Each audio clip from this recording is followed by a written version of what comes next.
నమస్కారం. ఆర్వీఆర్ టీవీకి స్వాగతం. విజయ్ కింగ్ మేకర్ అవుతాడా? తలపతి విజయ్ దారేటు. సినిమా నటులు లేకుండా తమిళ రాజకీయాలు లేవు. తారల తళుకు బెళుకుల మధ్య తమిళ ఓటర్లు తరిస్తుంటారు. తాజా అసెంబ్లీ ఎన్నికల బరిలో నిలిచిన సినీ హీరో తలపతి విజయ్ ఇప్పుడు తమిళ రాజకీయాల్లో హాట్ టాపిక్.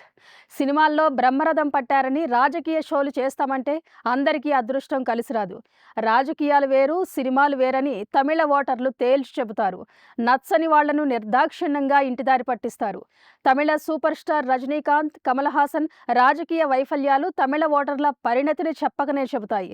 ఏప్రిల్ 23న జరిగిన తాజా ఎన్నికలు కూడా తలపతి విజయ్ రాకతో సందడి చేశాయి.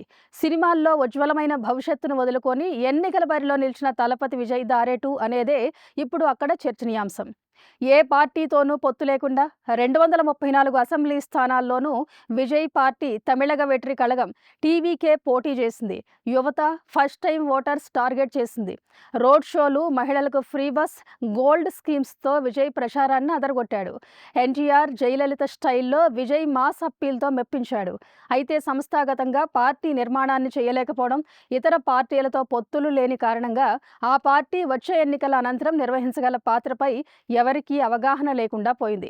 విజయ్ పార్టీ 8 నుంచి 12 స్థానాల్లో గెలిచే అవకాశాలున్నట్టు విశ్లేషకులు చెబుతున్నారు.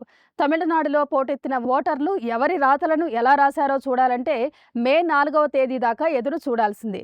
తలపతి విజయ్ జాతకం విషయం కూడా అంతే.